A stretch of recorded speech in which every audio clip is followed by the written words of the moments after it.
다음은 저희 박운진님 모셔보겠습니다. 주성 엔지니어링 오늘 반도체 쪽 문의 굉장히 많이 나오는데 이것도 반도체 오더컨 얘기 나고 사흘 전에 한번 급락을 했습니다. 그리고 나서 이제 걱정 많으신 것 같은데 매수가는 22,300원이시고 비중 30%세요.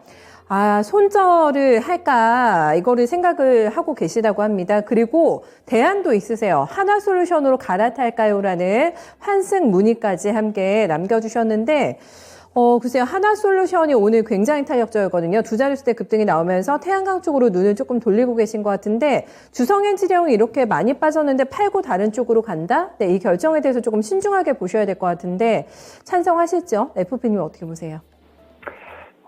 앵커님은 이미 답을 알고 계실 거라 생각은 하는데 저는 내려갈 때 사고 그리고 올라갈 땐 팔아야 한다고 생각하는 사람이기 때문에 교체 매매에 대해서는 저는 개인적으로 좀 반대 의견을 좀 말씀을 드려보도록 하겠습니다. 일단 하나솔루션이 오늘 상승한다고 해서 우리가 흔히 말하는 고점이라고 볼 수는 없습니다. 왜냐하면 너무나 많은 조정을 받았기 때문에 지금부터 좀 상승의 파동 시작이라고 볼 수도 있는 상황이라 말씀드릴 수 있을 것 같은데 이게 주성 엔지니어링 같은 어떻게 보면 이제 반도체 특히 이제 디스플레이 장비 쪽에 대한 종목들은 제가 볼 때는 실적이 상당히 좀 좋은 상황에서 주가가 좀 흐지부진하고 있는 상황이지 이런 부분에서 좀 손절을 고민해 봐야 되는 건 아니라고 좀 생각이 듭니다. 특히 이제 동사 같은 경우는 이미 1분기에 대한 실적을 분명히 좀 보여줬습니다. 특히 이제 호실적을 좀 보여줬고 특히 이제 반도체, 특히 이제 OLED 태양광 전 분야의 지금 상황이 좀 다 좋기 때문에 오히려 이제 태양광 말씀하셨지만 태양광 쪽에서도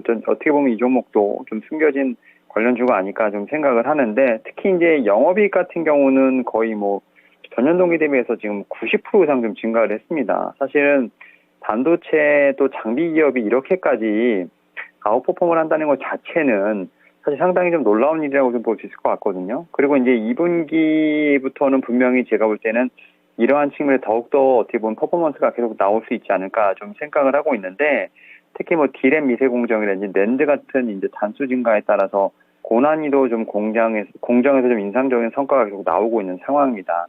이에 따라서 저는 올해도 이어서 지금 작년에 이어서 지금 계속해서 좀 상승의 좀 모멘텀이 있다라고 좀 생각이 들고 있고요.